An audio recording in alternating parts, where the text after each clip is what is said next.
तो आज बात करते हैं यूरोप महाद्वीप के बारे में। इससे पहले अपना उत्तरी अमेरिका, दक्षिणी अमेरिका और अफ्रीका महाद्वीप, 3 महाद्वीप कंप्लीट हो चुके हैं। आज चौथा महाद्वीप पढ़ते हैं यूरोप। यूरोप और एशिया 2 बड़े महाद्वीप बचे हैं, उसके बाद 2 महाद्वीप हैं जो एक क्लासों के महाद्वीप हैं। तो आज यूरोप महाद्वीप के बारे में बात करते हैं कि यह है यूरोप महाद्वीप का मैप। यूरोप महाद्वीप इस प्रकार से स्थित है, जहाँ की प्रमुख विशेषताओं के बारे में अगर बात करें कि यूरोप महाद्वीप है, ये पृथ्वी के यूरोप महाद्वीप पृथ्वी के कुल स्थलीय भाग के कितने प्रतिशत भाग पर स्थित है। कि पृथ्वी का संपूर्ण पृथ्वी का सिर्फ स्थलीय भाग के बारे में बात करें कि पृथ्वी के स्थलीय भाग के कितने प्रतिशत भाग पर है, तो ये है 6.8% भाग पर है। कि पृथ्वी के स्थलीय भाग के कितने प्रतिशत भाग पर यूरोप महाद्वीप का विस्तार है, 6.8% है। इसी से अपने को याद रखना है कि यूरोप महाद्वीप का क्षेत्रफल में विश्व में कौन सा स्थान है, तो कौन सा आ जाएगा, 6ठा स्थान है। यानी 6वां तो स्थान है और 6.8% भाग पर स्थित है। लेकिन इसी महाद्वीप की जनसंख्या के बारे में बात करें कि जनसंख्या के आधार पर इसका कौन सा स्थान आता है, तो जनसंख्या के आधार पर इसका कौन सा स्थान आता है, तीसरा। मतलब इसमें से आधा कर देंगे, क्षेत्रफल में 6ठा और जनसंख्या में कौन सा आ जाएगा, तीसरा। बाकी सभी महाद्वीपों के आपको क्रम प्रारंभ में बता दिए गए हैं। जैसे इसे उत्तरी अमेरिका महाद्वीप को पढ़ना प्रारंभ किया था, उससे पहले सभी महाद्वीपों का क्रम बताया था क्षेत्रफल और जनसंख्या में। लेकिन यहाँ पर मान्यता प्राप्त देशों के बारे में बात करें कि यहाँ पर मान्यता प्राप्त देश कितने हैं, तो देशों की संख्या कितनी आती है, 50। और विश्व में सबसे ज़्यादा देशों वाला महाद्वीप कौन सा आता है, अफ्रीका महाद्वीप, जो इससे पहले हमने पढ़ा था। यहाँ पर देशों की संख्या कितनी आती है, 50 है। तो यहाँ पर यूरोप महाद्वीप में मान्यता प्राप्त ये जो देश हैं, इन देशों की संख्या कितनी है, 50 है।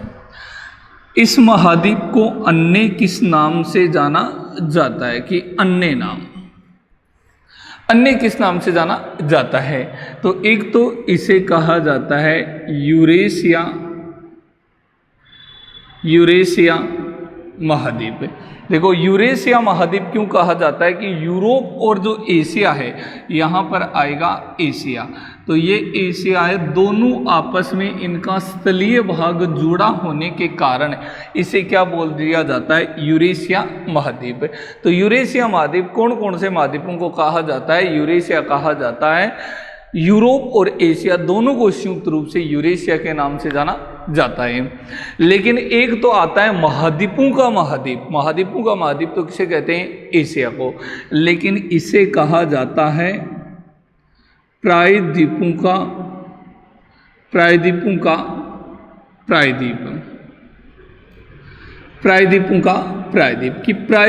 प्रायद्वीप कौन से महाद्वीप को कहा जाता है, यूरोप को। देखो प्रायद्वीप किसको कहा जाता है, वह भाग जो तीनों ओर से महासागरीय जल से घिरा होता है, उसे क्या बोल दिया जाता है, प्रायद्वीप। तो ये प्रायद्वीपों का प्रायद्वीप है। विश्व का सबसे बड़ा प्रायद्वीप आपको प्रारंभ में बता दिया गया है कि विश्व का सबसे बड़ा प्रायद्वीप है अरब प्रायद्वीप। कौन सा विश्व का सबसे बड़ा प्रायद्वीप, अरब प्रायद्वीप है। तो ये प्रायद्वीपों का प्रायद्वीप इसलिए कहा जाता है क्योंकि इसके तीनों ओर क्या है, महासागरीय जल। तीनों ओर मतलब उत्तर में भी जलीय राशि है, पश्चिम में भी जलीय राशि है, दक्षिण में भी जलीय राशि है। लेकिन यहाँ पर जो एशिया महाद्वीप आता है, ये स्थलीय भाग होने के कारण तीनों ओर से जल से घिरा हुआ एक भाग स्थलीय भाग है, इसलिए इसे क्या कहा जाता है, प्रायद्वीपों का प्रायद्वीप के नाम से भी जाना जाता है। और इसी महाद्वीप को कहा जाता है स्मर्द महाद्वीप।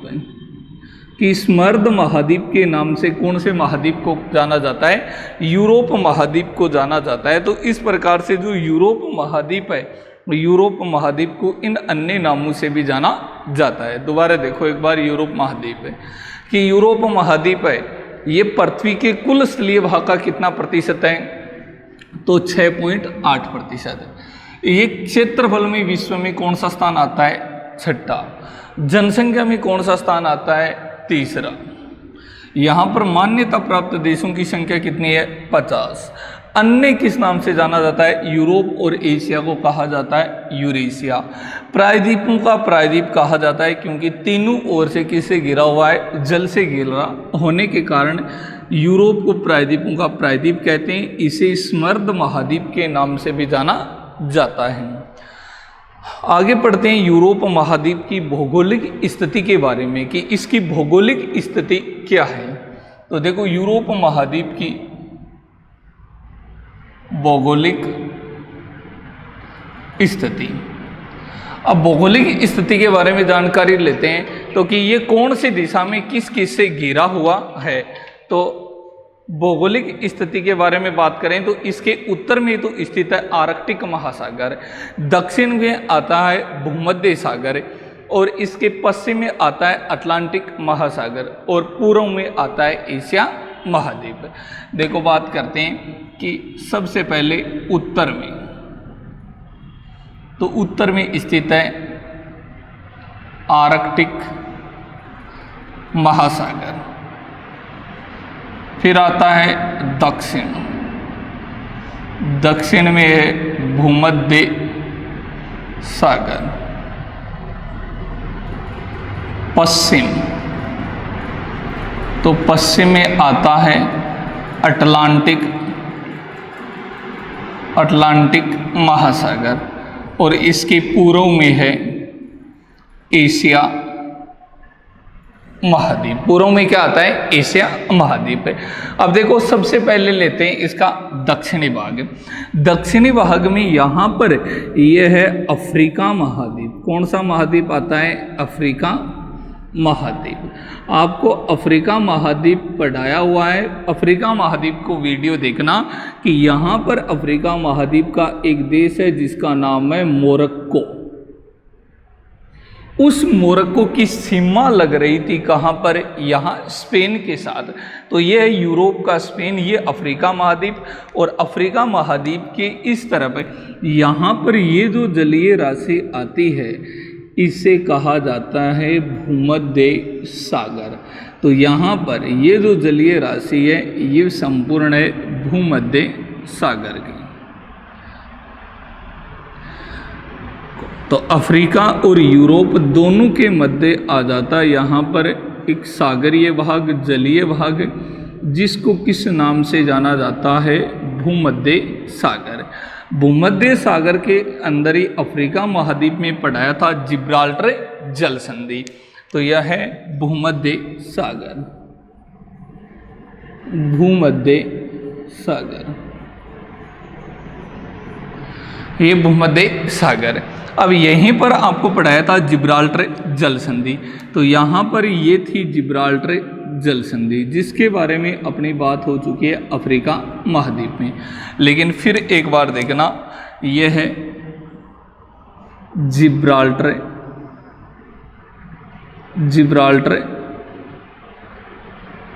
जल संधि, जिसे जिब्राल्टर जल संधि को क्या कहा जाता है? भूमध्य सागर की कुंजी कहा जाता है। तो जिब्राल्टर जल संधि दो महाद्वीपों को अलग कर रही थी। उनमें एक का नाम तो था अफ्रीका महाद्वीप, दूसरा था यूरोप महाद्वीप। दो महासागरों को जोड़ने का कार्य कर रही थी, जिनमें एक तो था अटलांटिक महासागर और एक है भूमध्य सागर। तो भूमध्य सागर हमने लिख दिया है। इनके अलावा यहाँ पर ये जो जलीय भाग आएगा, ये जो संपूर्ण जल है वो किसका आता है? अटलांटिक महासागर का। तो अफ्रीका महाद्वीप है। अफ्रीका महाद्वीप के यहाँ जो पश्चिमी भाग है, यहाँ पर ये जो पश्चिमी भाग है यहाँ पर आता है अटलांटिक महासागर। यह है अटलांटिक महासागर, यह अटलांटिक महासागर। अटलांटिक महासागर का विस्तार यहाँ तक रहता है, लेकिन इसका ये जो उत्तरी भाग आता है, इस उत्तरी भाग में यहाँ पर एक सागर और आता है, फिर यहाँ पर स्थलीय भाग प्रारंभ हो जाता है। तो यहाँ पर जो जलीय राशि आती है वो आती है आर्कटिक महासागर की। ये यहाँ पर फैला हुआ है आर्कटिक महासागर। ये उत्तरी भाग उत्तर में आता है आर्कटिक महासागर, आर्कटिक महासागर। अब यहाँ पर आर्कटिक महासागर है और इस तरफ यहाँ पर आ जाता है एशिया महाद्वीप। तो ये भाग है, ये तीनों ओर से जल से घिरा होने के कारण इसे क्या कहा जाता है, प्रायद्वीपों का प्रायद्वीप कहा जाता है। तो जो यूरोप महाद्वीप है, यूरोप के उत्तर में आता है आर्कटिक महासागर, इसके यहाँ पर जो दक्षिणी भाग है यहाँ पर है भूमध्य सागर, इसके पश्चिमी भाग है यहाँ पर अटलांटिक महासागर, और जो पूर्वी भाग है, पूर्वी भाग में कौन सा आता है, एशिया महाद्वीप है। तो इस प्रकार से ये जो महाद्वीप है तीनों ओर से विशाल महासागरीय जल से घिरा हुआ है।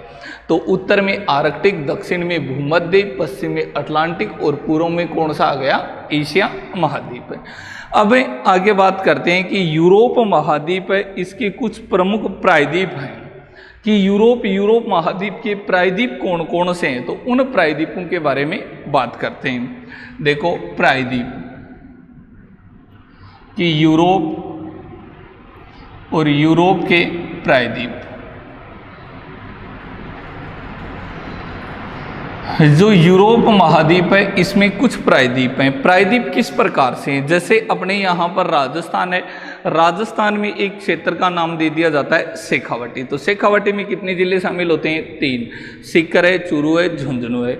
उसी प्रकार से राजस्थान में बोल दिया जाता है मारवाड़, जैसे मत्स्य प्रदेश है, डुढाड़ क्षेत्र है, या फिर मेवात क्षेत्र है, या फिर मेवाड़ क्षेत्र है। तो इस प्रकार से ये जो क्षेत्र हैं उनमें कुछ जिले शामिल हो जाते हैं, जैसे आड़ोती क्षेत्र है। तो इसी प्रकार से यहाँ भी कुछ देशों के समूह हैं, उन समूह को प्रायद्वीप कहा जाता है, लेकिन उनको अलग अलग नामों से जाना जाता है। अब देखो बात करते हैं अलग अलग नामों से, किन नामों से जाना जाता है। एक नंबर पढ़ते हैं आइबेरिया, आइबेरिया प्रायद्वीप। प्रश्न पूछ लिया जाता है कि निम्न में से कौन सा देश आइबेरिया प्रायद्वीप में शामिल नहीं है या शामिल है। तो यहाँ पर जो शामिल देश है उनमें आता है पुर्तगाल, कि आइबेरिया जो प्रायद्वीप है उसमें शामिल देश का नाम है पुर्तगाल। इसी में 2 नंबर है अंडोरा, और 3 नंबर देश का नाम है स्पेन। ये आ गया स्पेन। तीनों देशों के समूह को किस नाम से जाना जाता है, आइबेरिया प्रायद्वीप है। प्रश्न पूछा जाए कि अंडोरा, स्पेन, पुर्तगाल तीनों के समूह को किस नाम से जाना जाता है, या तीनों देशों को या इस प्रायद्वीप को किस नाम से जाना जाता है, तो इसे क्या कहा जाता है, आइबेरिया प्रायद्वीप कहा जाता है। अब देखो ये देश कहाँ पर स्थित है। ये जो देश आता है यहाँ पर, ये है स्पेन। स्पेन के बारे में आपको बताया कि जो स्पेन है, स्पेन और अफ्रीका के जो मोरक्को है, दोनों की आपस में क्या लगती है, सीमा लगती है। तो दोनों की सीमा लगती है, इसलिए यहाँ पर यह आ गया स्पेन। स्पेन के पास में यहाँ पर ये एक छोटा सा देश है जिसका नाम है अंडोरा।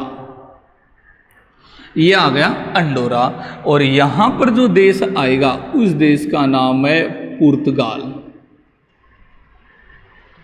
ये है पुर्तगाल।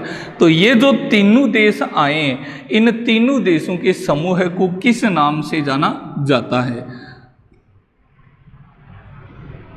ये तीनों देश हैं, तीनों देशों के समूह को क्या कहा जाता है, इन्हें नंबर 1 हम नाम दे देंगे आइबेरिया, आइबेरिया प्रायद्वीप, आइबेरिया प्रायद्वीप। तो यहाँ पर ये आ गया 1 नंबर कौन सा है, आइबेरिया प्रायद्वीप, कि इन तीनों देशों के समूह को क्या कहा जाता है, आइबेरिया प्रायद्वीप। अंडोरा के जस्ट ऊपर चलते हैं तो यहाँ पर एक देश आता है जिसका नाम है फ्रांस। नाम सुना होगा फ्रांस, फ्रांस की राजधानी पेरिस, उनके बारे में आगे बात करेंगे। तो यहाँ पर यह आ गया कौन सा देश, फ्रांस। फ्रांस के जस्ट नीचे यहाँ पर यह आ गया इटली। इटली हाल ही के दिनों में काफ़ी ज़्यादा चर्चा में रही थी कि जो कोरोना है, कोरोना को लेकर कि इटली में लगातार मरीजों की संख्या बढ़ रही थी, उसके बाद उत्तरी अमेरिका में लगातार संख्या बढ़ी थी। तो ये है इटली, जो यहाँ पर इस प्रकार का देश है। इटली के पास में यहाँ पर ये जो देश है इसका नाम है स्विट्जरलैंड। जो विश्व के प्रमुख सुंदर स्थानों में से एक देश का नाम आता है, जिसे पृथ्वी का स्वर्ग भी कहा जाता है, वो स्विट्जरलैंड है, जहाँ पर ये फ्रांस और इटली के पास में यहाँ पर। और ये जो बड़ा देश आता है इसका नाम है जर्मनी। ये देश कौन सा आता है? जर्मनी। इन सभी देशों के मध्य यहाँ पर स्थित जो देश है वो कौन सा है? स्विट्जरलैंड है। अब यहाँ पर स्विट्जरलैंड है तो एक दूसरा प्रायद्वीप आता है जिसे कहा जाता है बेनलक्स। बेनलक्स प्रायद्वीप। जो बेनलक्स प्रायद्वीप है इसमें भी कई देश आते हैं। उन देशों के समूह को बेनलक्स प्रायद्वीप कहा जाता है। जैसे बेनलक्स प्रायद्वीप में कौन से देश शामिल होते हैं? एक होता है नीदरलैंड, बी इसमें शामिल होता है बेल्जियम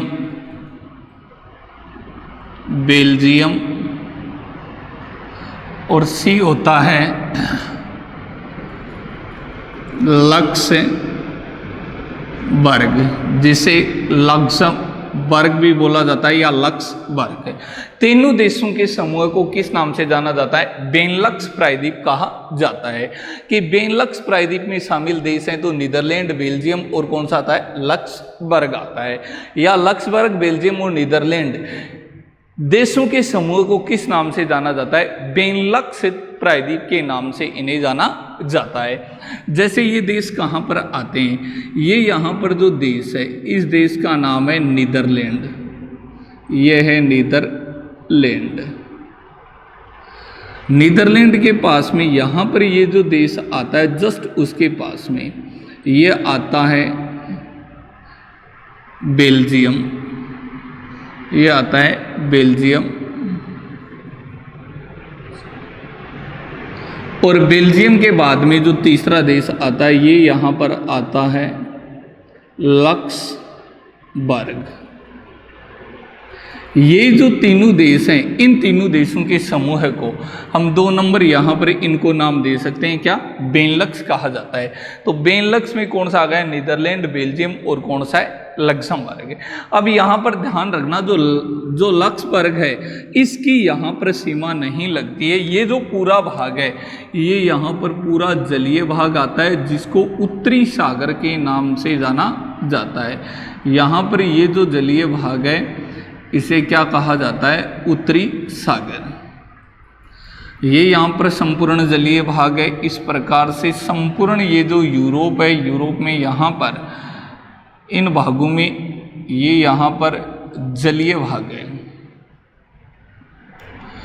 और अब यहाँ पर जो समुद्र है, समुद्र के साथ इन 3 देशों में से इस एक की सीमा नहीं लगती है, बेल्जियम और नीदरलैंड है। इन दोनों देशों की सीमा लगती है, इसलिए ये दोनों देश हैं, ये दोनों देश सागर तल से नीचे हैं। कि सागर तल से नीचे होने के कारण इन देशों को कहा जाता है निम्न भूमि के देश। प्रश्न पूछा जाए कि यूरोप महाद्वीप में निम्न भूमि के देश कौन से देशों को कहा जाता है? तो निम्न भूमि के देश आते हैं नीदरलैंड और कौन सा आता है? बेल्जियम। इन दोनों को निम्न भूमि के देश कहा जाता है। और ये जो देश हैं यहाँ पर जो कृषि की जाती है वो होती है पोल्डर या उसे बोल दिया जाता है डाइक। कि पोल्डर या डाइक कृषि है वो कौन से देशों में की जाती है? तो पोल्डर या डाइक कृषि नीदरलैंड और बेल्जियम दोनों देशों में की जाती है। अब ये यहाँ पर पोल्डर या डाइक कृषि किस प्रकार से होती है? क्योंकि ये सागर तल से नीचे होने के कारण यहाँ पर कृषि योग्य भूमि नहीं है। कृषि योग्य भूमि नहीं है तो यहाँ पर लोग क्या करते हैं, जैसे कि यहाँ पर ये संपूर्ण भाग किसका आता है, सागर का। ये संपूर्ण भाग है सागर का। यहाँ पर ये दोनों देश हैं, ये दोनों देश क्या करते हैं कि बड़ी यहाँ पर चादर की प्लेट लगाते हैं और ये जो चादर लगाकर इस चादर से यहाँ का इस सागर का पानी यहाँ से उठाकर फिर यहाँ पर कर देते हैं। फिर आगे एक बड़ी चादर लगाते हैं, फिर यहाँ पर ये आ गई दूसरी चादर, फिर इनके बीच का ये जल हटा देते हैं। अब यहाँ पर जो भूमि प्रारंभ होती है, ये जो भूमि यहाँ से प्राप्त हुई है, इस भूमि में यहाँ के लोग क्या करते हैं, कृषि। और इस प्रकार से जो भूमि प्राप्त करके कृषि की जाती है उसे बोला जाता है पोल्ट्र या डाइक कृषि। कि पोल्ट्र या डाइक विधि से कृषि कौन से देशों में की जाती है, नीदरलैंड और बेल्जियम, इन दोनों देशों में यहाँ पर इस प्रकार से कृषि की जाती है। तो यहाँ पर ये आ गए इस यूरोप महाद्वीप के 2 प्रायद्वीप। आगे बात करते हैं 3 नंबर प्रायद्वीप के बारे में कि यूरोप महाद्वीप है, इस यूरोप का तीसरा प्रायद्वीप कौन सा है। तो तीसरा एक आता है ग्रेट ब्रिटेन, नाम सुना होगा, ग्रेट ब्रिटेन। क्या बोलते हैं हम कि यूके, ब्रिटेन को क्या कहा जाता है, यूके कहा जाता है। इसको क्या बोल दिया जाता है, इंग्लैंड बोल दिया जाता है। ब्रिटेन ही क्या है, इंग्लैंड है। लेकिन नहीं, ये सब क्या है, अलग अलग है। यूके अलग आता है, ग्रेट ब्रिटेन अलग आता है, इंग्लैंड अलग आता है। कैसे आते हैं कि यहाँ पर जो देश है, ये देश है इंग्लैंड, इंग्लैंड, यह है इंग्लैंड। और इंग्लैंड के पास में यहाँ पर जो देश है उसका नाम है वेल्स। कौन सा देश आता है, वेल्स है। तो इंग्लैंड है, इंग्लैंड अलग देश है, और वेल्स है, वेल्स अलग देश है। इन देश में जो 3 देश है, 3 देशों के समूह को संयुक्त रूप से क्या कहा जाता है, ग्रेट ब्रिटेन। इन्हीं में एक देश और शामिल होता है, जैसे यहाँ पर ये देश आता है, इसको बोल दिया जाता है स्कॉटलैंड। यह है स्कॉटलैंड, स्कॉटलैंड। अब यहाँ पर ये कितने देश आ गए, 3। तीनों देशों के समूह को किस नाम से जाना जाता है, ग्रेट ब्रिटेन। तो देखो 3 चीज बताएं आपको, यूके, इंग्लैंड और ग्रेट ब्रिटेन। तीनों में से 2 का अंतर तो समझ में आ गया होगा कि ग्रेट ब्रिटेन है, इसमें 3 देश शामिल होते हैं। इंग्लैंड, इंग्लैंड सिर्फ कितना देश है, 1 देश है। तो यहाँ पर इन तीनों देशों के समूह को कहा जाता है, जैसे इनमें लिखते हैं। 1 नंबर कौन सा आ जाएगा, इंग्लैंड। 2 नंबर कौन सा है, स्कॉटलैंड, स्कॉटलैंड। और 3 नंबर कौन सा आता है, 3 नंबर आता है वेल्स। अब ये जो तीनों देश हैं, तीनों देशों को किस नाम से जाना जाता है, ग्रेट ब्रिटेन के नाम से जाना जाता है। फिर एक प्रायद्वीप यहाँ पर और आता है जिसको बोला जाता है यूनाइटेड किंगडम, या फिर इसे बोल दिया जाता है यूके। यूके या यूनाइटेड किंगडम है। जैसे आइबेरिया प्रायद्वीप में देशों की संख्या 3, बेनलक्स में कितने, 3, ग्रेट ब्रिटेन में कितने, 3। तो यहाँ पर तो जो देश हैं, देशों की संख्या 3 आ रही थी, लेकिन इसमें देशों की संख्या कितनी आती है, 5। कि यूनाइटेड किंगडम है, इसमें देशों की संख्या कितनी है, 5 देश आते हैं। उनमें से एक तो आ गया ये ग्रेट ब्रिटेन। तो ग्रेट ब्रिटेन की कितने देश आ जाएंगे हमारे पास, 3। कितने देश आएंगे, 3। उसके बाद में एक आएगा उत्तरी आयरलैंड, उत्तरी आयरलैंड, और एक आएगा आयरलैंड गणराज्य। अब देखो यहाँ पर ये है, तो ये तो आता है आयरलैंड गणराज्य, आयरलैंड गणराज्य। और ये है उत्तरी आयरलैंड, उत्तरी आयरलैंड। तो ये कौन सा आ गया है? उत्तरी आयरलैंड। अब यहाँ पर 3 देश ये हो गए, 2 देश ये हो गए। इन 5 देशों के समूह को क्या कहा जाता है? यूके कहा जाता है, यूनाइटेड किंगडम कहा जाता है। तो अंतर समझ में आ गया होगा कि इंग्लैंड है, इंग्लैंड सिर्फ एक देश है। यूके है, यूके में 5 देश हैं। ग्रेट ब्रिटेन है, उसमें वेल्स, इंग्लैंड, स्कॉटलैंड है। और यूके में वेल्स, इंग्लैंड, स्कॉटलैंड, उत्तरी आयरलैंड और आयरलैंड गणराज्य हैं। इस प्रकार से यूके, ग्रेट ब्रिटेन और इंग्लैंड सब क्या है? अलग अलग हैं। आगे बात करते हैं इसी में 5 नंबर जो इसका प्रायद्वीप है वो है स्कैंडिनेविया। स्कैंडिनेविया, जो स्कैंडिनेविया है इसमें कितने देश शामिल होते हैं? तो स्कैंडिनेविया है, ये कहा जाता है 4 देशों के समूह को। यहाँ पर 4 देशों के समूह को स्कैंडिनेविया कहा जाता है। जैसे कौन से देश आते हैं? यहाँ पर 1 नंबर लिख सकते हैं हम, डेनमार्क। डेनमार्क। 2 नंबर है नॉर्वे। 3 नंबर है स्वीडन। और 4 नंबर है आइसलैंड। आइसलैंड। अब इन देशों के समूह को क्या कहा जाता है? स्कैंडिनेविया कहा जाता है। अब देखो ये देश कहाँ पर आते हैं। ये यहाँ पर एक देश है, इसका नाम क्या आ गया है? डेनमार्क। ये आ गया डेनमार्क। डेनमार्क के बारे में आपको बताया था, उत्तरी अमेरिका पढ़ाया था उस समय की डेनमार्क और उत्तरी अमेरिका के बीच में यहाँ पर ग्रीनलैंड को लेकर विवाद चल रहा है। उस ग्रीनलैंड पर किसका अधिकार था? डेनमार्क का। यहाँ पर डेनमार्क के ऊपर ये जो देश आता है वो है स्वीडन। और स्वीडन के ऊपर है नॉर्वे, जिसे मध्य रात्रि के सूर्य का देश भी कहा जाता है। और यह है आइसलैंड। यह है आइसलैंड। अब यहां पर इन जो 4 देश हैं, इन चारों देशों के समूह को किस नाम से जाना जाता है? स्कैंडिनेविया देश कहा जाता है। तो स्कैंडिनेविया में कितने देश शामिल हो गए? 4 कौन से हैं? डेनमार्क, स्वीडन, नॉर्वे और कौन सा आ गया? आइसलैंड। लेकिन एक और आता है जिसको कहा जाता है नॉर्डिक देश। किस नाम से जाना जाता है? उसे कहा जाता है नॉर्डिक देश। ये जो नॉर्डिक देश है, इस नॉर्डिक देश में कितने देशों के समूह शामिल होते हैं?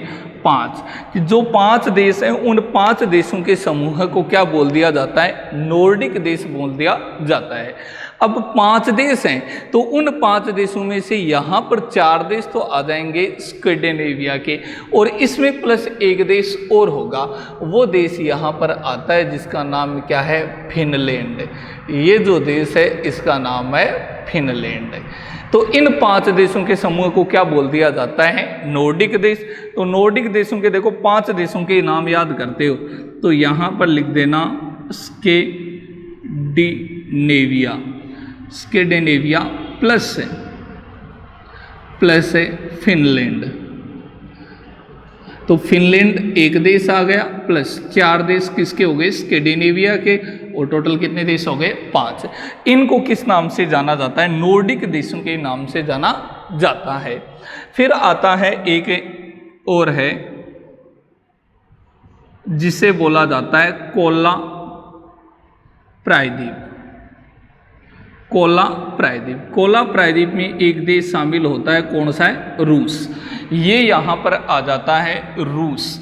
और ये जो रूस है, इसी रूस को क्या बोल दिया जाता है? कोला प्रायद्वीप के नाम से जाना जाता है। कि कोला प्रायद्वीप के नाम से किसे जाना जाता है? रूस देश को जाना जाता है। अब यहाँ पर ये जो देश आता है, इस देश का नाम है एस्तानिया। एस्तानिया।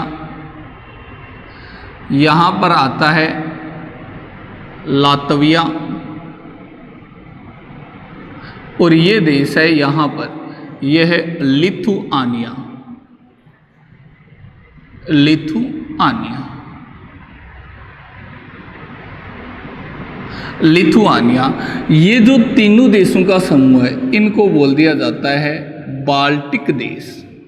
बाल्टिक देश। तो जो बाल्टिक देश है उस बाल्टिक देश में कितने शामिल होते हैं? 3 देश शामिल होते हैं। जैसे बाल्टिक देश के बारे में बात करें, यहाँ पर लिख रहा हूँ मैं, 8 नंबर है बाल्टिक देश कि बाल्टिक देश,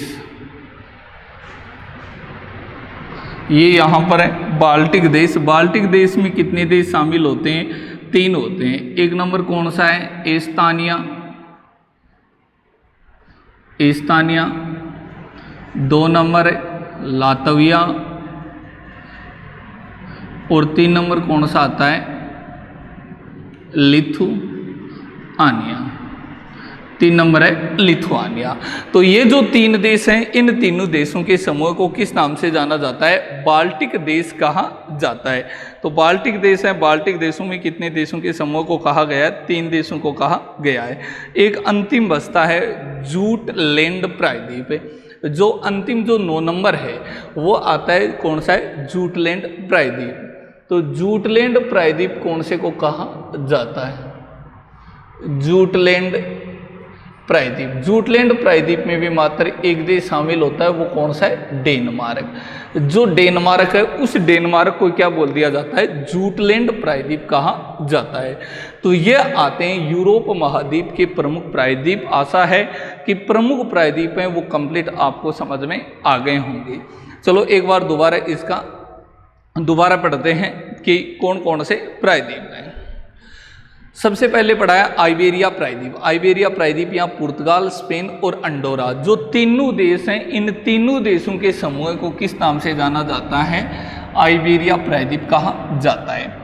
फिर आता है बेनलक्स देश। बेनलक्स देश में यहाँ पर नीदरलैंड, बेल्जियम और कौन सा है? लक्सबर्ग।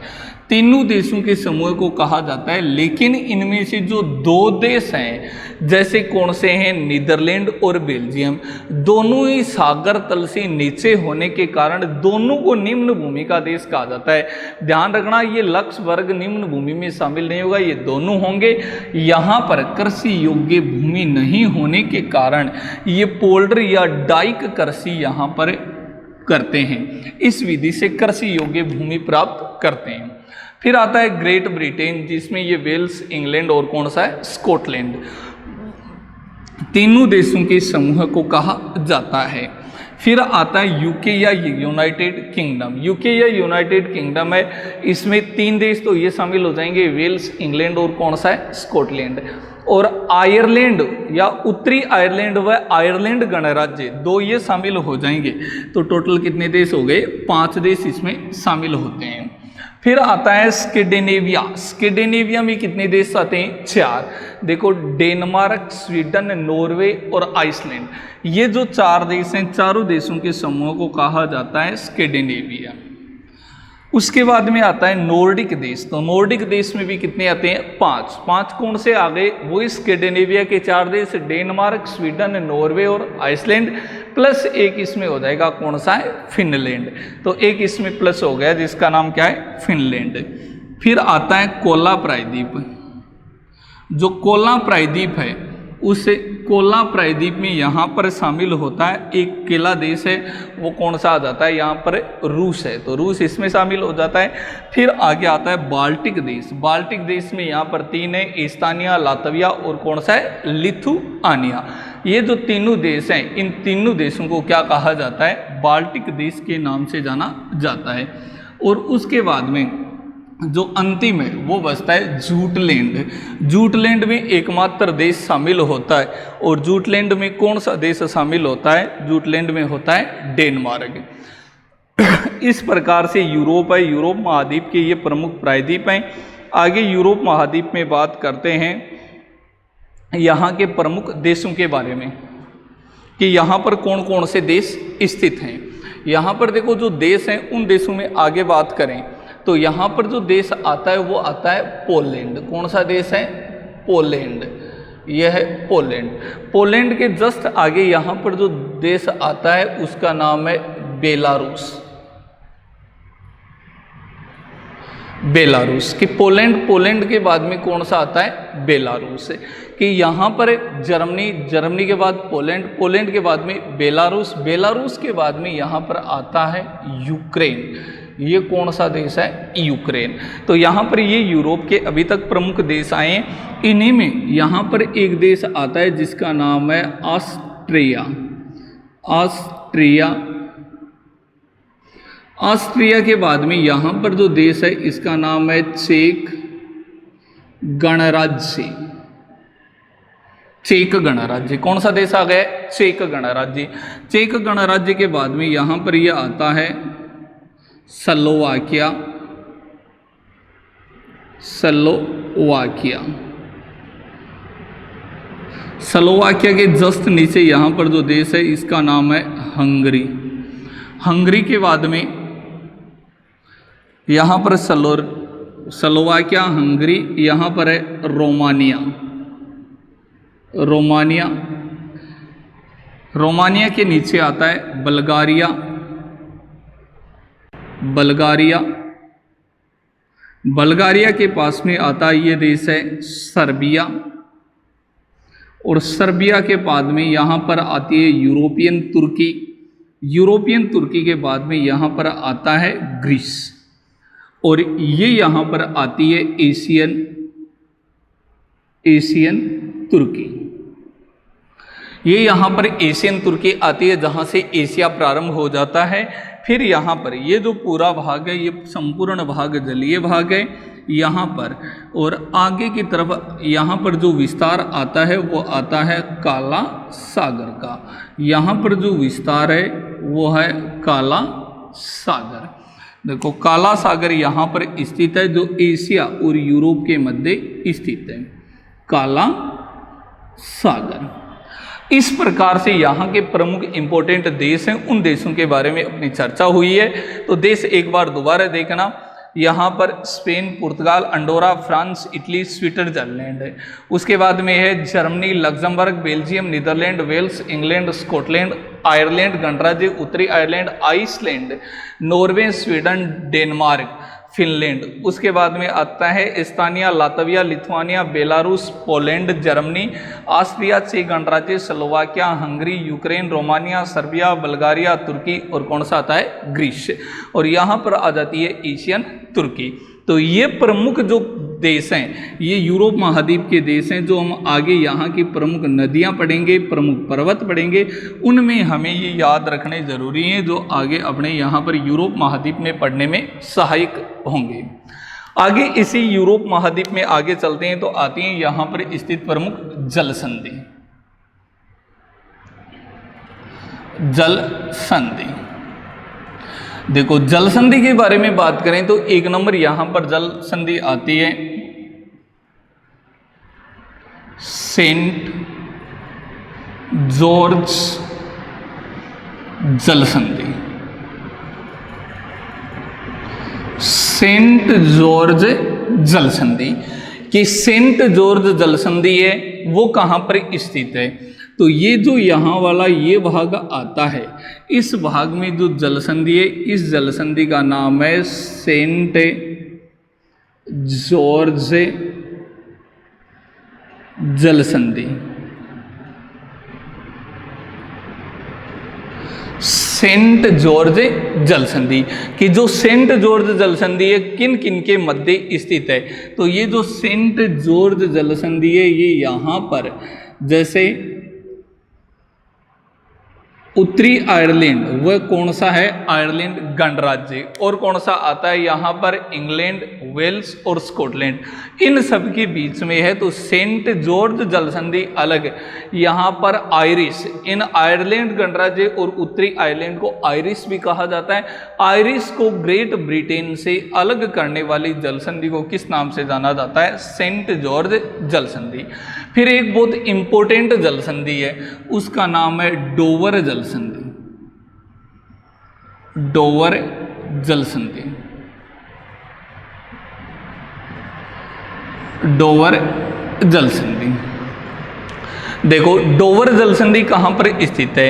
ये जो भाग है ये यहाँ पर फ्रांस है और इंग्लैंड है, इनके बीच वाला ये जो भाग है, इस भाग में यहाँ पर जो जल संधि है यह आती है डोवर जल संधि। डोवर जल संधि। और यहाँ पर ये जो सागर आता है इसका नाम है उत्तरी सागर, उत्तरी सागर। अब ये डोवर जलसंधि ये जोड़ने का काम भी करती है, अलग भी करती है। तो इसमें अगर हम पढ़ते हैं कि जोड़ती है और अलग करती है, तो जोड़ने का काम तो ये दो सागरों को करेगी, जिसमें यहाँ पर आपको बताए ये कौन सा महासागर आता है, अटलांटिक। तो ये जोड़ती है अटलांटिक महासागर को कौन से सागर से जोड़ेगी, यहाँ पर ये कौन सा है, उत्तरी सागर। तो यहाँ पर उत्तरी सागर से जोड़ती है, उत्तरी सागर। ध्यान रखना इम्पोर्टेंट है, मोस्ट है कि डोवर जलसंधि किन किन को जोड़ती है। तो ये अटलांटिक महासागर को उत्तरी सागर से जोड़ती है, लेकिन अलग किससे करती है, तो अलग यहाँ पर या तो इंग्लैंड मिलेगा या फिर ग्रेट ब्रिटेन मिलेगा। तो मैं ग्रेट ब्रिटेन लिख रहा हूँ कि ये ग्रेट ब्रिटेन को अलग करती है। किससे अलग करती है, यहाँ पर फ्रांस। तो ग्रेट ब्रिटेन को फ्रांस से अलग करने वाली जलसंधि है, वो कौन सी जलसंधि आती है, डोवर जलसंधि। तो डोवर जलसंधि जोड़ने का कार्य अटलांटिक महासागर को, ये अटलांटिक महासागर है जिसको उत्तरी सागर से जोड़ती है, और इंग्लैंड या ग्रेट ब्रिटेन को फ्रांस से अलग करने का कार्य कौन सी जलसंधि करती है, डोवर जलसंधि। लेकिन इसी जलसंधि में देखो एक इम्पोर्टेंट है, नोट लगा के ध्यान में रखना कि एक नाम सुना होगा इंग्लिश चैनल, इंग्लिश चैनल। तो जो इंग्लिश चैनल है वो इंग्लिश चैनल कौन सा है, जिसको तैरकर पार करने वाली प्रथम भारतीय महिला कौन सी थी, पढ़ा होगा आरती शाह है। कौन सी थी, आरती शाह है। तो ये इंग्लिश चैनल, कहीं पर ये डोवर जलसंधि नाम ने देकर क्या दे दिया जाता है कि इंग्लिश चैनल जलसंधि किन किन के बीच में किन किन को जोड़ती है। तो इंग्लिश चैनल जलसंधि ये जोड़ने का कार्य उन्हीं को करेगी जिसको डोवर जलसंधि जोड़ती है। अटलांटिक महासागर को उत्तरी सागर से अलग करती है, ग्रेट ब्रिटेन को किससे, फ्रांस से अलग करने का कार्य करती है। जैसे कि यहाँ पर कि ये जो इसका दक्षिण भाग है, यहाँ पर इसी दक्षिण भाग को किस नाम से जाना जाता है, इसे कहा जाता है इंग्लिश चैनल के नाम से जाना जाता है। तो जो इंग्लैंड व फ्रांस के बीच में डोवर जलसंधि है, उसके दक्षिण भाग को क्या कहा जाता है, इंग्लिश चैनल कहा जाता है। लेकिन इसमें एक इम्पोर्टेंट ये है कि यहाँ पर जो उत्तरी सागर है, इस उत्तरी सागर में यहाँ पर एक आता है डोगर बैंक, डोगर बैंक।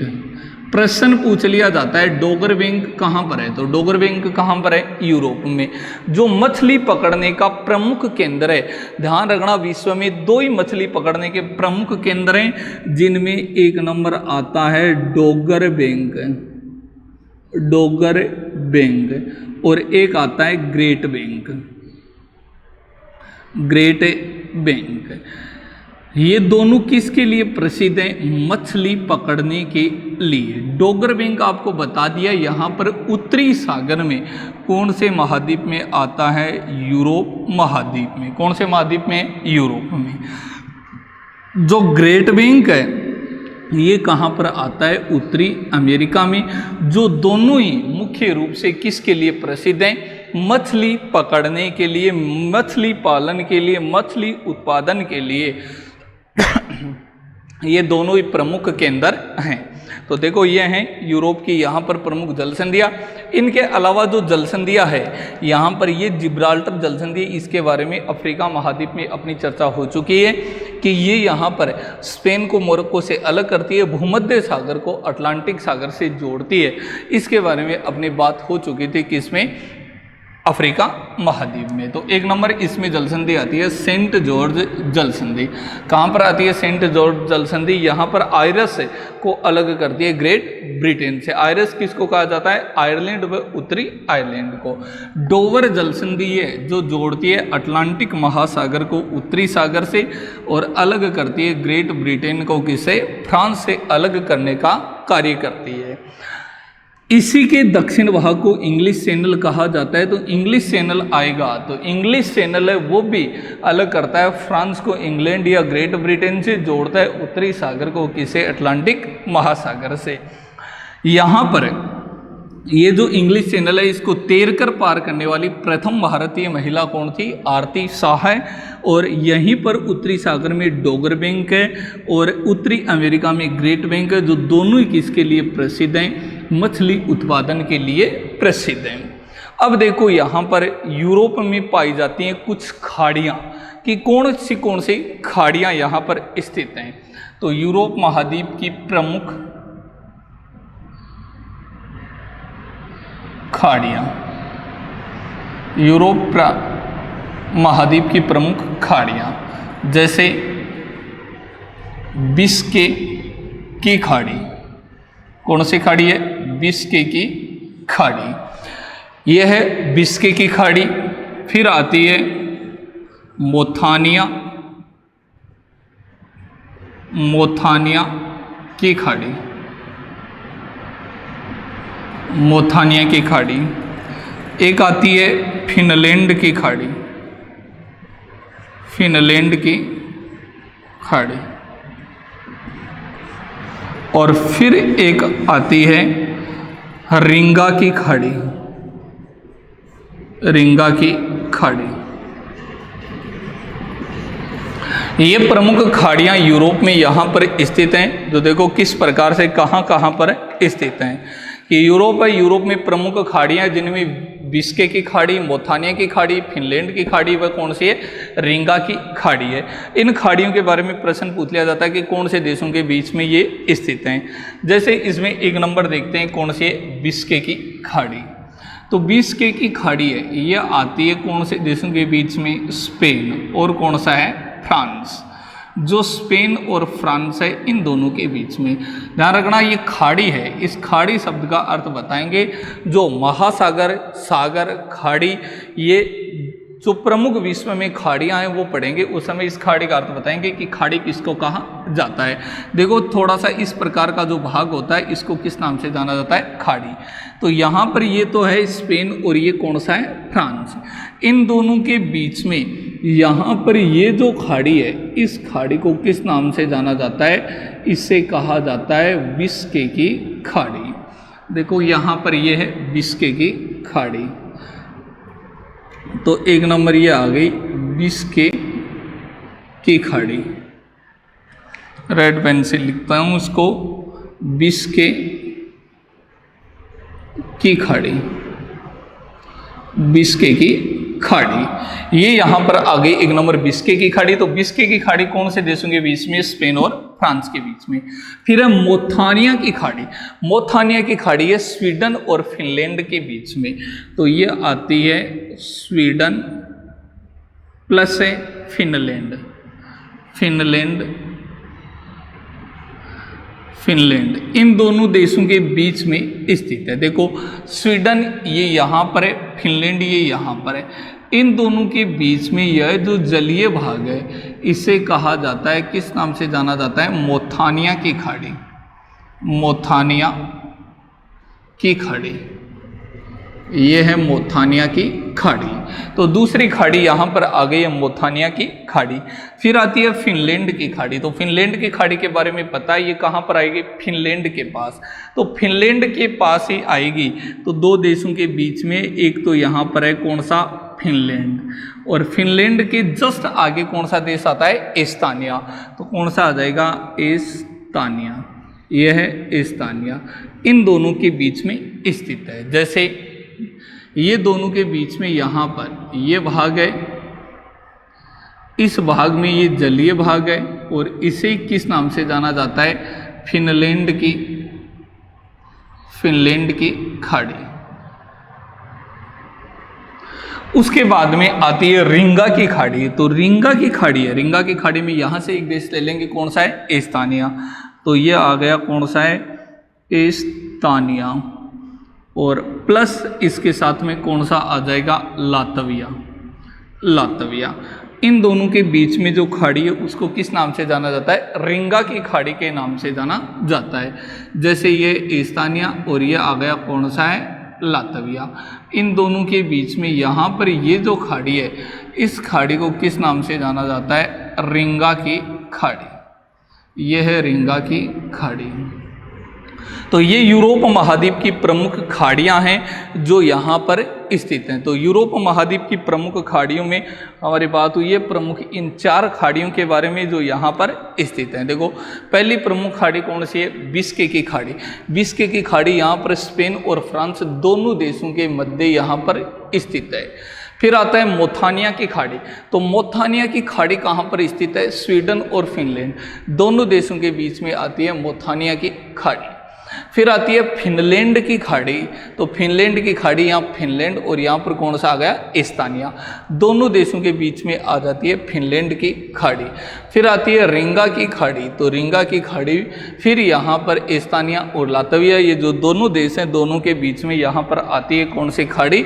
रिंगा की खाड़ी। इस प्रकार से अपनी जो यूरोप महाद्वीप है, यूरोप महाद्वीप की भौगोलिक स्थिति के बारे में यहाँ तक चर्चा होती है। इसके बाद में यूरोप के प्रमुख पर्वत, प्रमुख नदियाँ और इसकी जो बची हुई विशेषताएं, उनकी बात करेंगे आगे की क्लास में। ओके।